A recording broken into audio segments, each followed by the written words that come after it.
霜雪寒年，冻死了爹娘，冻病了贺府的小少爷。我身热，活了下来，被选中成了贺小少爷的暖脚婢。贺府的床又香又软，贺归一的脚也是。他红着脸抽回脚，咳嗽2声，有辱斯文。我眨巴眼，斯文是谁？为什么会侮辱他？欢迎来到竹语听书频道，下面正文开始。贺归一默了片刻，你没读过书吗？我摇摇头，爹娘说我笨，不让学。烛火月影中，贺归一眼眸沉了沉，然后抱起一床被褥，横在床榻中间，犹豫再三。我探出脑袋，这样我没法给你暖脚，我也没法给贺家主母交代。我被买回来就是做这个活计的。贺归一脊背僵直，鼻音浓重。我今天不冷，带着高烧后的嘶哑。我不放心主母会生气。未说完的话被嘶声打断。贺归一灭了蜡烛，不耐烦道：再说话，我现在就告诉母亲，赶你出府。我嗯了声，缩进被子。我伸出手，五指分开，可一片漆黑里，我看不见屋顶，也不能透过指缝看星星。今晚看不见星星，真好。我蹭了蹭被子，软绵绵的。今晚不用盖干草，真好。可贺归一骗了我。贺家主母呷了口茶，温和开口：小吴，贺儿说不想你伺候了，你就去乡下庄子吧。我盯着足尖，轻声应是。其实我不想去，我就是土生土长的庄稼人，伺候土地的活我干的也好，可土地听老天爷的。今年雪太大了，冻死了麦苗，爹娘交不起地租，被赶了出来。土地庙很冷，我哆嗦着闭上眼睡觉，再睁眼，爹娘鬓发染霜，僵硬如铁，怎么晃也晃不醒。夏静迷迷糊糊地拽着我的衣角：阿姐，我好烫。我是姐姐，我还有亲人，所以我抱着夏静跪在进城的岔路上，装潢豪华的马车一辆接一辆，直到我膝盖下融了一片雪水。骏马嘶鸣，铃铛作响，鎏金的贺字明亮刺眼。轿帘被掀开，贺家主母素手纤纤：你这女娃倒是身热，5两银子，走吗？我巴不得。轿帘合上瞬间，我隐约听见咳嗽声。我讨好的开口：主人，大蒜白糖水可以止咳。马车内默了半晌，我听见一道男声：母亲。我不喝。鹅毛大雪落在我肩头，打乱了我的思绪。我盯着天，轻声祈祷，希望贺家庄子人善些。我没什么东西，来之前我把5两银子和夏静给了学堂，那里的夫子人很好，夏静喜欢读书，所以我只带了把伞，贺家主母给的。穿过亭廊时，伞下挤进来一个人，高高的，我只能昂着手臂。贺归一抖了抖衣袍上的雪，吐出白气。这雪怎么说下就下？你要出门，正好送我去趟首饰铺。日渐迟暮，再晚我就赶不上去庄子的驴车了。我把伞塞到贺归一掌心，小主人你自己去吧。贺归一长眉微挑，带着询问。我耐心解释，你让主母送我去乡下庄子，我要出发了。贺归一眼睛睁大，我什么？贺归一拽着我去了正堂。母亲，你要把夏吴送走，不是刚买回来吗？贺家主母搁下茶盏，微微颔首。你不是说不想要他做暖脚婢？贺归一噎住，瞧了我一眼，我又没说把他送走。我偏过头，盯着贺归一泛红的耳垂，他不自然地咳了声。我是说让他干点别的。贺家主母恍然，笑着开口：那就去浆洗衣物吧。心口的石头坠了地，我终于不用靠天吃饭了。行礼的动作被拦住。贺归一薄唇微抿，嗓音清冽：要不做我的书童吧？两双眼睛瞪大，我心下讶然，紧紧攥着手腕。贺家主母轻笑，轻斥：哪有女子做书童的？你身子凉，有小吴给你暖脚挺好的。语气坚定，不容置疑。我跟着点头，是这样的，就像爹娘说的那样，女孩子不该读书的。贺归一垂下的手握紧又松开，轻声叹气。好。回房的路上，贺归一走得很快，我只能小跑跟上。风雪擦着他的衣角，急声呼驰。我鼓足勇气：谢小主人。贺归一停下脚步，哭笑不得，说了：别叫我小主人，叫我贺归一，或者喊我少爷。我只敢叫少爷。贺归一浅浅笑了下，他停在廊前，微微仰头，在赏雪景。我不明白雪有什么好看的，冷的会冻死人，烈的会把手吹裂，就像现在。贺归一右耳红肿，我掬了一捧雪，在手心搓化。贺归一侧过头，疑惑开口：你在干嘛？我踮起脚，左手扶住他右耳，这样不会动。斜阳最后一抹晕落在贺归一眼底，讶然仓皇。贺归一轻咳，推开我的手：男女授受不亲，你没读过？我不明所以。贺归一话堵在喉咙，啧了声：以后教你。贺归一还想把我赶走。被褥横在床铺中间，我无措开口：你不要我给你暖脚了吗？贺归一膝盖磕在床沿，倒吸一口气：今晚也不用，我觉得我的眼睛也需要用雪水洗一下，不然怎么会出现2个贺归一？贺归一放下书简，认真道：母亲问起来，你就说你做了分内的事，撒谎吗？我擦了擦眼角，点点头。两个人一起撒谎，就说明这个谎值得撒。烛火幽微，贺归一修长的指节翻着书页，像是温润的糖人，看着又香又甜。眼皮沉沉，我蹭了蹭被子，真好。今天没有被送走，可我很惶恐。贺家主母埋我回来是做暖脚壁，可贺归一不让，那我是不是就没用了？我不想做没用的人，我想在贺府好好活下去。贺归一去学堂前咳嗽了2声，我喜出望外，我可以做大蒜白糖水，偏方尤其管用。我弟弟咳嗽都是这样治的，可贺归一好像不喜欢吧？他捏着鼻子后退几步，你下毒？我摇摇头，急切地开口，真的有用，你试试。贺归一嗅了嗅，摆摆手，这东西是人喝的，我不信。我急红了眼，一饮而尽，喝得太急，大蒜辛辣，我没忍住，咳嗽不止。贺归一拍着我的背，轻斥，吐出来。我抬头对上贺归一微皱的眉，我顺了顺气，轻声证明没毒，真的可以治病。我又倒了一杯，蒜香冒着热气，晕染了我的眼眶。贺归一合上眼，视死如归。咳，好了，我喝了，你别哭了。大蒜辛辣，贺归一眼尾被呛红，他嘴唇翕张，剩下的倒了吧。我抱着茶壶，点点头。贺归一松了口气，脚步不稳。我笑了笑，是要起作用了。我做了3个月的大蒜白糖水，春天到来时，贺归一真的没再咳嗽。贺家主母换了我，笑意盈盈，伺候的不错，放你1天假。我捧着50文的月俸，乐滋滋的，做奴才真好，不用听老天爷的。我去看了夏晋，春雨初霁，我鞋边沾了些泥点，河边柳树抽芽，飘在学堂窗前。夏晋咬着笔尖，垂眉思索。我仔细看了半晌，他好像更高了，也更瘦了。夏晋若有所感，转过头，阿姐。我扬了扬驴肉火烧。夏晋四下瞧了瞧，猫着腰溜出学堂。他眼睛垂下，怎么来了？驴肉火烧还带着温。我塞给他，关切开口，来看你啊，在这里习惯吗？我寄给你的钱都收到了吗？夏晋抽回手，贺府挺远的，阿姐，你有事可以传信。铜锣声响，学生下堂。夏晋蓦然烧红，催着我，天色不早，阿姐快回去吧。我攥着夏晋的手臂，带着不满，袖口开线了，怎么不缝一下？学生3两出门，直到调笑声响起。夏晋，这就是你卖身葬父的姐姐吧？在贺府做暖床的，哈哈哈哈。太阳跃入地平线下，夏晋脊背弯了下去。我是暖脚壁，不是暖床的。我张了张嘴，又闭上。暖脚壁好像也不好听。夏晋昂着头，眼眶蓄泪，阿姐，可以不做吗？我们回庄子，驴肉火烧凉了。我转过身，你年纪小，不懂，当然不可以。我不想把命交给老天爷，可鬼使神差，我凑到书桌前，1个月50文，什么时候可以凑到5两啊？贺归一练字不停，1两等于1000文，10几年吧，也不久。贺归一搁下笔，偏过头，我让你练字，你练了吗？我点点头，抽出几张纸，无字，我写了20遍。贺归一眼底闪过笑，略有长进。他搁下纸，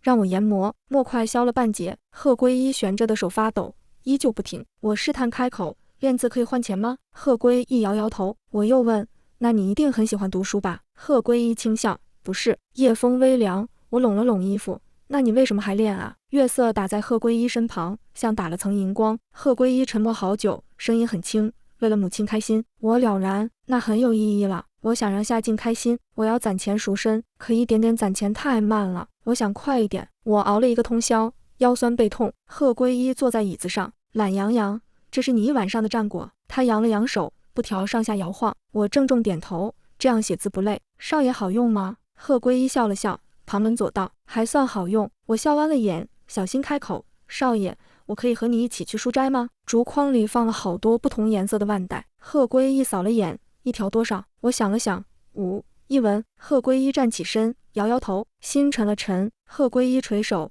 眼睛发亮，10文。我瞪大眼，斟酌开口，会不会太贵？贺归一起身，语气淡淡，要看对谁。对他们不贵。我似懂非懂，应该是对的。贺归一的书斋好大啊，比夏晋的大了好多倍。贺归一转了转我的帷帽，我下学带你回去，别乱跑。我点点头，我将竹筐反转，把腕带一条条摆好。有人驻足，我就卖力推销，直到喉咙干涩，我卖出了3条，30文，顶我半个月月俸了。太阳西斜时，铜锣声响了，下学了。摊前停了人，很浓的脂粉味。小娘子，会绣香囊吗？我抬头，面前人折扇轻摇，像是画中仙，俊美无双。他挑眉，递给我1个裂开的香囊，50文，怎么样？要一模一样的，乞巧节前交给我成品。我凑近看了看，我不会，但我可以学。我大着胆子，云淡风轻。好，伸出的手被扯回，肩膀被人掰正。贺归一挡在我面前，声如翠玉：“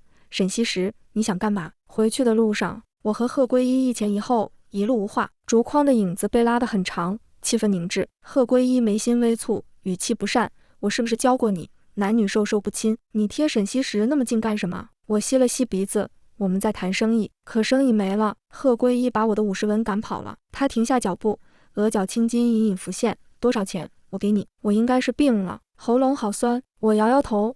主母给我开工钱了，不用再给一份的。贺归一走得飞快，我想他可能不会带我来书斋了。贺归一好像在生气，他把我铺好的被褥弄乱，没好气道：“2条被子，你想重死我？”我认真解释：“倒春寒。”贺归一翻身躺下，沉默不言。窗户被吹得呼呼作响，我熄灭了蜡烛，小心爬上床。片刻后，贺归一咬牙：“你在干嘛？”怀里空空的。我实话实说：“给你暖脚，今天确实冷，我特意洗了热水澡，身上很热的。”黑暗中，我看不清贺归一的神情，他语气不善。我说过不用，可贺归一不会替我瞒一辈子，我要做好我的本职工作。我清了清嗓子，可主母说要我给你暖脚。贺归一翻身背对我，冷冷道：“你可真听母亲的话？”我小声开口：“我刚刚贴你更近，不要生气了，好不好？”月光暗淡，贺归一没理我。我奄奄躺好，5两银子和2条被子，真的有点重，挤着我脑中的弦。直到天色破晓，贺归一动了动，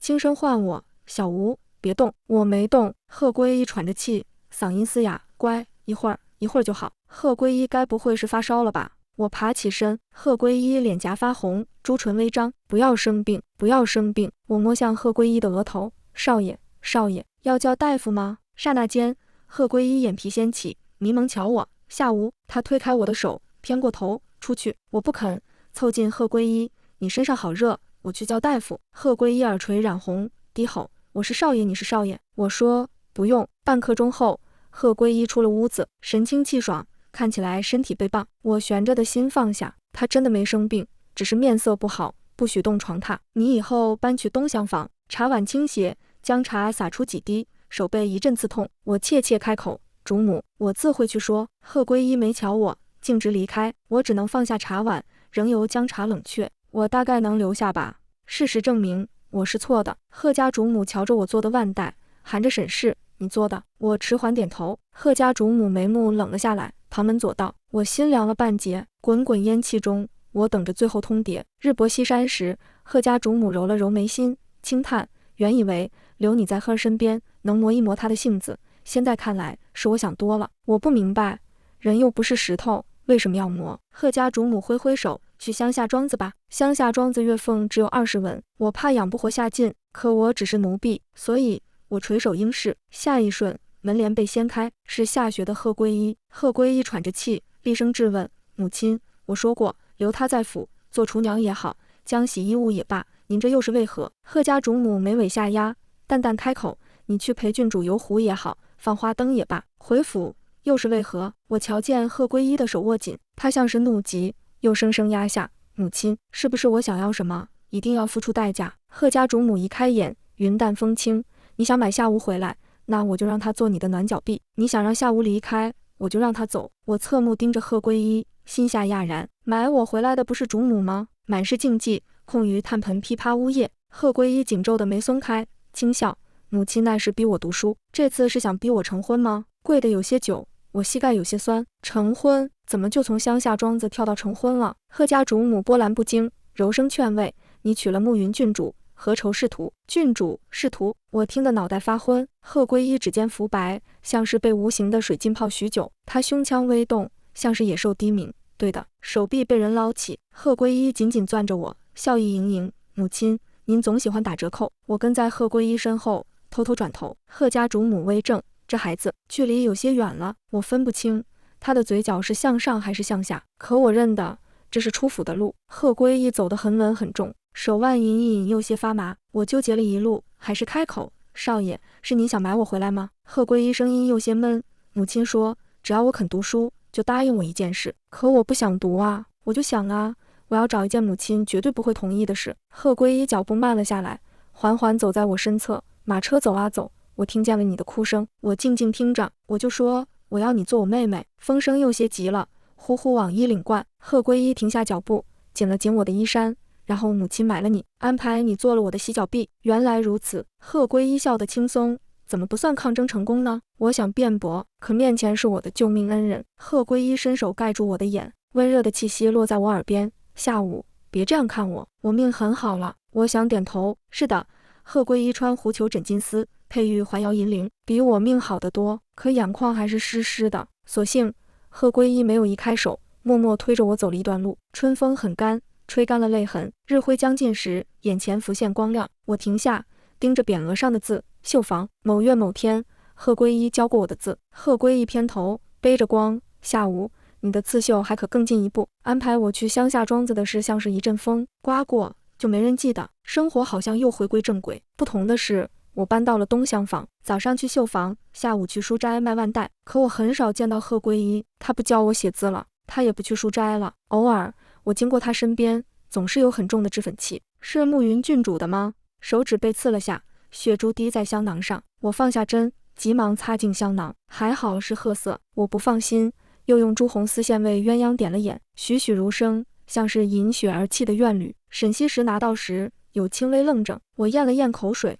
不像吗？那天我只看了2眼，凭着记忆做的。沈西时笑意很淡，像，很像，这样他应该不会再生气。我松了口气，伸出手，50文。沈西时收起香囊，潇洒挥手，给你。我捧着钱一个一个数，头顶烟花炸响。沈西时的话听不真切，你还挺执着的。话说你怎么找到这里的？街上游人如织，灯笼高悬，我心下欢喜，乞巧节呀，你又是浪荡子，自然会来城里最大的胭脂铺。我及时闭嘴，讪讪开口，我就是来人多的地方碰碰运气。沈西时笑意渐浓，贺归一告诉你的。他垂手凑近我，吐气如兰。那贺归一是不是也不让你和我做生意，偷跑出来的吗？我摸了摸鼻子，尴尬的笑笑，不早了，我该回去了。沈西时摁住我的肩，下巴微扬，宠物跑丢了，主人会生气的。贺归一，您说对吗？如芒刺背，我僵硬的转身。贺归一神色冷沉，幽深的目光落在我肩头，他手里提着首饰盒，身旁站着俏丽美人。沈西时松开我，口吻讶然，慕云郡主，你也在啊？原来是慕云郡主。慕云郡主秀眉微蹙，不悦地开口，我家厨房好像着火了，贺公子再见。贺归一微微颔首，莫名的，我觉得慕云郡主好像剜了我一眼。沈西时拍了拍头，唇角微勾，忘了我是出来找猫的。二位告辞。顷刻间，宣道大街只剩我同贺归一。我讨好笑了笑，少爷也来买脂粉啊？贺归一眼眸沉了沉，我让你学刺绣，是让你做香囊送人的。后背冷汗直冒，我着急否认，我是来做生意。贺归一面色越来越冷，我垂手道歉，对不起，我没听话。手心的50文炙热滚烫。贺归一沉默许久，我鼻尖发酸，他是为我好，我好像辜负了他的信任。下午怎么总是让人失望呢？小时候没看好下进，让他掉下水潭，差点淹死，害爹娘伤心。现在不识好歹，脸颊微凉。贺归一叹气，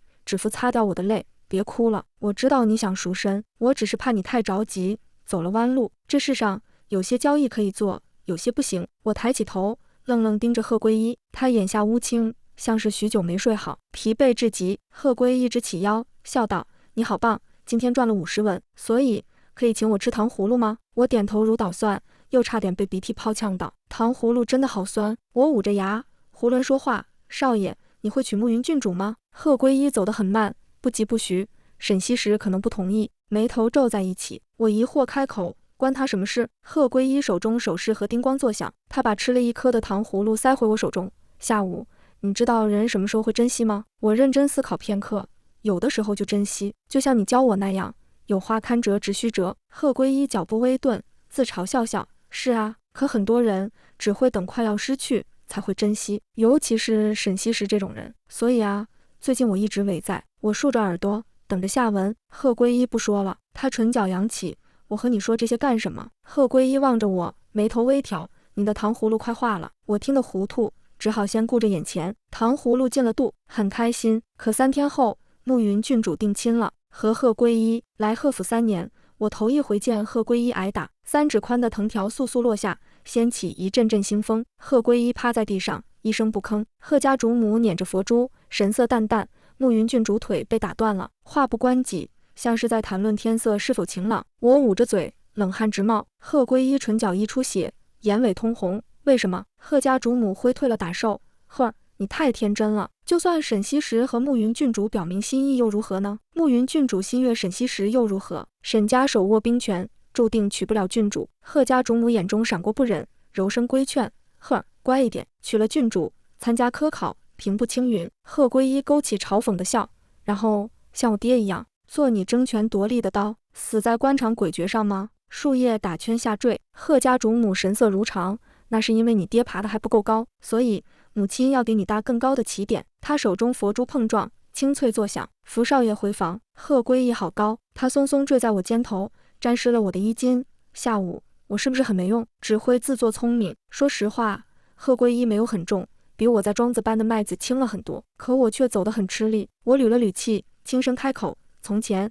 我努力伺候庄稼，可一场风啊雨啊就会颗粒无收，这怪老天爷。贺归一低低笑了声，我肩膀一阵发麻。他气息微弱，怪庄稼心太软，不敢和老天爷作对。庄稼怎么能和老天爷作对呢？这不对。贺归一发烧了，浑身滚烫，意识不清，偏偏又不肯喝药。我掰不开贺归一的嘴，急得直打转。贺归一嗓音嘶哑：别转了，头晕。我只能一遍遍给贺归一擦身子。贺归一徐徐拍开我的手，嘴角含笑，有辱斯文，一本正经。我故作不懂，斯文是谁？不认识。其实贺归一已经教过我了。贺归一眼底闪过无奈，他闭了嘴。室内只剩下水流哗哗声，可还是好烫啊，像是会把人烤干。我压下酸涩：贺归一，你吃药好不好？下个月是你的生辰呀，我还给你做了礼物。贺归一转过头，炙热的气息喷洒在我虎口。什么礼物？给我看看。我乘胜追击：喝药吗？贺归一只是看着我。我败下阵来，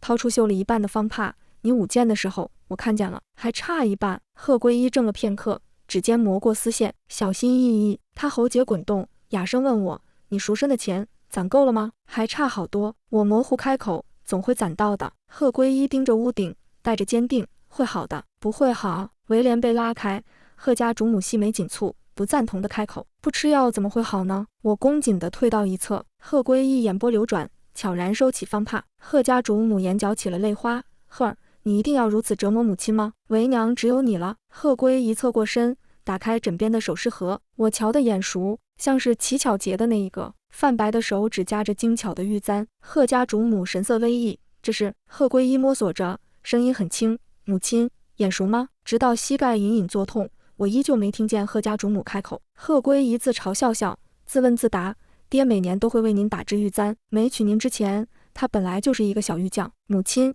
生辰极乐。夜色很浓，贺家主母落荒而逃，像是身后有洪水猛兽。我隐隐觉得贺归一很难过，我只能坐在他身边，握紧他的手。贺归一斜倚着我，手心滚烫。明月换旭阳时，房门被推开了，小厮身后跟着大夫，语气恭顺：少爷，婚约取消了。贺归一捏了捏我的手，气息微弱：下午你看人定胜天吗？说完，贺归一软软倒下。我盯着空空的手心：是这样吗？我抓住小厮，塞了10文：婚约真的取消了吗？小厮眉眼弯弯，低声开口：慕云郡主和沈家少爷私奔了，这件事是慕云郡主对不起咱们公子。心脏一阵抽痛，我分不清是不是造化弄人，可贺归一教我论迹不论心，结果一致就好了。可好像有什么不一样了。贺家主母的笑越来越多了。贺归一不再疯狂读书了，偶尔他会去练武，没人阻止了。每个人看起来都很快乐，大概是我想多了。春去秋来，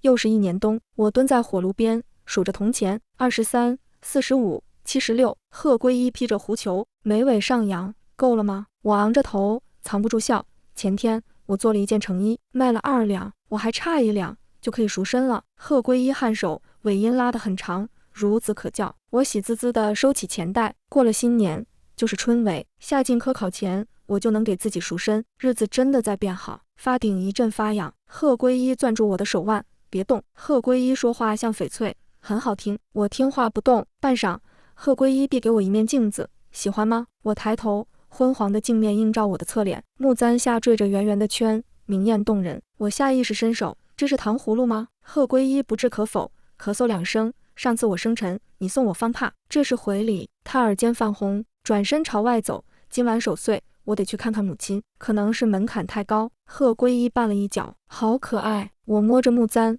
喃喃自语。灯笼挂了满府，喜气洋洋。贺家主母朝我挥挥手，视线流转。小吴来3年了吧？今年多大？木簪叮铃作响。我笑着回话，回主母，17了。贺家主母微微颔首，漫不经心，也该成亲了。贺归一眉心微蹙，倒了杯酒，母亲，您吃酒。贺家主母笑得良善，朝我伸出手。我做媒，你嫁给安二如何？安二是我远方世侄，又在府里做管家，也不算亏待你。我瞧了眼安二，柳叶细眉，麻衣软腰，看着比我还弱不禁风。我张了张嘴，奴婢未说完的话被打断。贺归一站起身，急急开口：母亲，安二好难封。贺家主母笑意淡了些，松开我的手，是吗？贺归薄唇微抿，缓缓道：求母亲恩典，将下无嫁给。烟花升空炸响，我没听清贺归一后半句话。贺家主母神色微滞，唇角微勾。好啊，只要你能考上功名。贺归一回头望我，眼角眉梢满是笑意。屋内炉火正盛，我有些恍惚，这像是一场美梦。春闱前，贺归一不练武了，专心读圣贤书，我陪在一旁细心研磨。可时间太久，我眼睛有些发酸，只好看向窗外的喜鹊，它们或立或飞，自在无比。在看什么？贺归一笔尖点了下我的额头，轻声问我。喜鹊却已被惊飞，我只能摇头，在祈祷，希望少爷高中。贺归一唇角荡开笑，势在必得，会的。手中被塞了毛笔。贺归一挑眉看我，好久没看你写字了。他替我铺开纸，鼓励开口，试试。宣纸上的阳光被我一点点推开，墨色染就了一行字：莫愁前路无知己。贺归一嘴唇翕张，声线清朗，他双臂徐徐环住我，低声开口：下午你攒多少钱了呀？我算了算，还差50文，就是1个月。笔尖是熟悉的药草香。贺归一埋在我脖颈，正好放榜那天，我们会得偿所愿的。放榜前夜，贺家主母唤我去了前厅，笑意温婉。小吴，月钱。香囊沉甸甸的，我拨开上层的50文，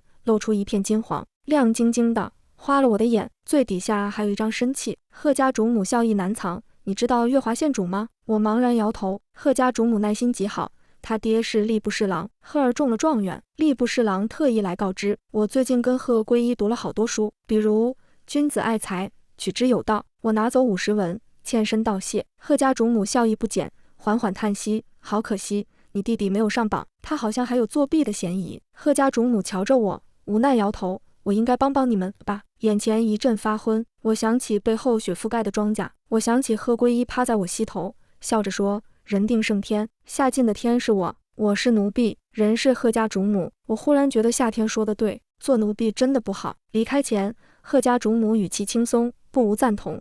其实你只是贺儿抗争我的胜利品，仅此而已。我脚步没停，君子论迹不论心。贺归一没有对不起我。贺府张灯结彩，热闹非凡，有2件喜事：一是贺家公子高中状元，前途无量；二是贺家公子喜结连理，花好月圆。彼时贺归一正揽着我写婚联，他嘴角笑得都僵了。人生3大喜，我占了2份。阿吴，你是我的幸运星。窗外月色正浓，我搁下笔，我脚有点凉，你给我暖暖好不好？我摸索贺归一的眉眼，一笔一画。贺归一面色涨红，捉住我的手，我给你换双鞋袜。树影缩缩，我挤进贺归一怀里，就要小主人给我暖。贺归一僵住，磕磕巴巴，有乳丝纹。我咬住贺归一的唇，含糊不清，我改名斯文了。斯文说没关系。床纱放了下来，红烛好晃，床也有点小。贺归一，好烫。贺归一拨开我颈后浸湿的发，嗓音暗哑：阿吴，3天后我们就成亲了。我累极了，没有回答。朦胧中，贺归一吻了我的指尖，小心翼翼又真知重之。晨光熹微时，我睁开眼，拨开贺归一放在我腰间的手，我留了一张纸条：成亲3天前不能见面，贺归一要听话。想了想，我拿走了昨夜被摘下的糖葫芦发簪，送我的就是我的。有钱真的很好，自由真的很好。我盘了一家绣楼，做衣裳，做丝帕，生意不好不差，但总归不看天不听人。夏进白天读书，晚上帮我算账。2年间，他成熟了很多，可总喜欢蹙眉，整个人沉沉的。算盘珠子噼啪作响，我搁下一碗银耳粥，叮嘱道：早点休息，别太累。算盘珠子停了，夏进仰头看我：阿姐，我们可以多做些小孩子的衣服，利润高。我赞同点头。转身之际，夏静喊住我，阿姐，对不起，从前别人骂你暖脚婢，我没有替你说话。后来你为我放弃了自己的姻缘。其实我有点想反驳。做洗脚婢的时候，我没有很难过。可房门被拍响，有人大声喊：“请问有人吗？我们的马车坏了，可否在屋内暂住一晚？”我只能转身去开门。夜雨袭来，我遮了遮眼，门前站着一行人，马夫、护卫，还有一女子，怀里抱着孩子，笑容温婉。我侧身让过，请进。那女子俯身拜了拜，多有叨扰，月华日后必定报答。愣神之际，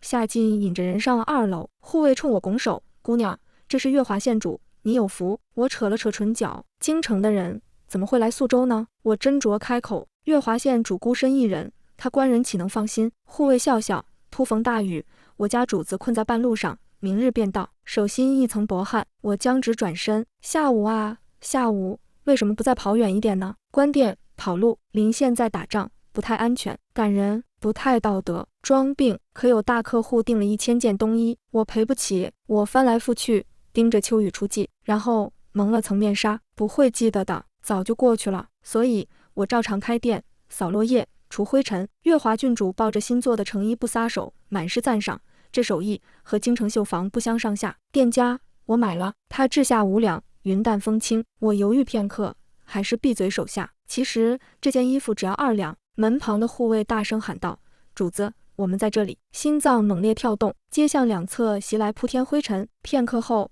，2队人马同时停下，3道声音响起：“娘子，相公，下午。”我心下一惊，摸了摸脸上的纱，分明没掉。我来不及抬头，就被摁进熟悉的怀抱。可这次没有药草香，是浓浓的灰尘味，呛出了我的泪。我用力推着：“我不要做小三，不要被月华县主打死。”下一瞬，月华县主的声音响起：“贺归一，你是不是有病？打仗就打仗，干嘛非喊我夫君来？”我愣在原地，直到头顶响起懒洋洋的声音：“为国尽忠，臣子本分。”县主多包涵。月华县主气呼呼走了，他身边是一个文弱书生，2个人柔情蜜意。我不明所以，掐着腰间的手，贺归一搂得更紧了些。我张了张嘴，眼泪却先掉了下来。贺归一，疼。贺归一叹气，指腹扫过我眼尾：“骗子，好重的茧，好心疼。”我垂手，不敢让眼泪流出来，却瞧见贺归一手腕一道深深的疤。我颤抖抚摸，这是什么？贺归一贴着我的额头，戏谑道：“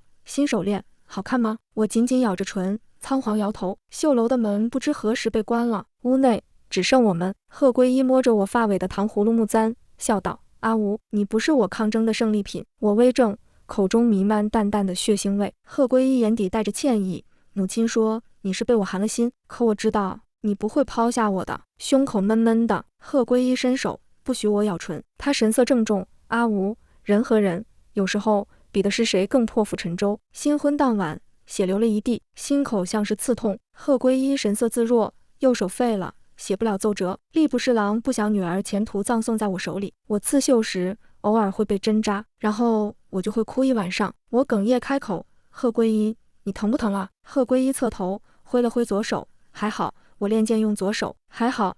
武将只看实力，不看官场诡谲。”我这才注意，贺归一身上是重甲，寒光凛凛。他摸了摸我的鼻子：“阿吴，其实我早就找到你了。我的1000件冬衣做好了吗？”夏静回来时，我正坐着发呆，他语气惊诧：“阿姐，你的灯笼木簪呢？”我回过神，再次纠正：“那是糖葫芦木簪，不是灯笼木簪。”夏静点头：“在哪？”我笑笑：“被人借走了。”夏静不放心道：“阿姐，有人欺负你了吗？你眼睛怎么红红的？”我擦了擦眼尾，笑着摇头。贺归一离开前摘下了我的木簪，他从容不迫：“阿吴，月华县主的夫君会做火药。”我看着贺归一身后的人，心中不安。贺归一摸了摸我的耳垂，笑道：“阿吴，当年你写莫愁前路无知己，你会的。”我红了眼，质问：“那你干嘛来找我？”他喉结滑动，笑道：“我想我是自私的，当年向母亲求娶你，没问你愿不愿意，现在我怕回不来呢。阿吴，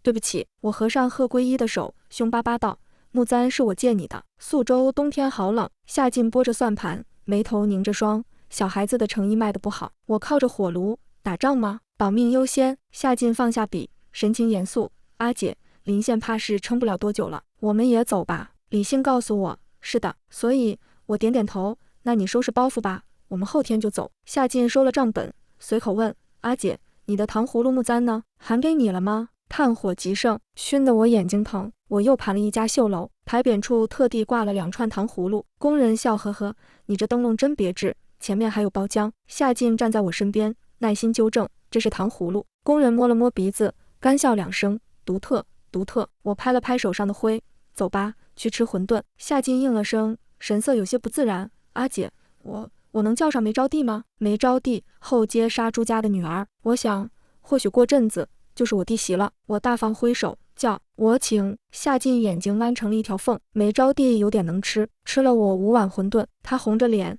嗫嚅开口：“我不白吃。我告诉你们一个好消息。”夏进又在她面前摆了碗馄饨，乐呵呵：“你吃？不是，你说。”梅招娣望向我：“是我爹去隔壁县送猪肉知道的。阿姐，听说你很关心宿州战事，我们赢了。”勺子掉落，重重砸在我心上。我慌忙低头，嗓音艰涩：“好，好。”梅招娣嘴里含着馄饨，匈奴真是坏，这场仗拖了咱们3年，可算赢了，就是可惜死了个将军。我站起身，带翻了馄饨，汁水滚烫，浇红了我的手背。我颤声开口：“是姓贺的将军吗？”梅招娣愣住，不清楚，只知道那位将军神勇无比，喜欢左手使剑。我又等了3个月，挣的钱都去买消息了，没有结果，只说将军深入大漠，英雄杀敌，尸骨无存。我不信，可我怕贺归一没钱吃饭。大红灯笼下，我摆了铁盆，我低声抱怨：“你没还我木簪，还有你手上的茧磨得我很疼。”黄纸翻飞，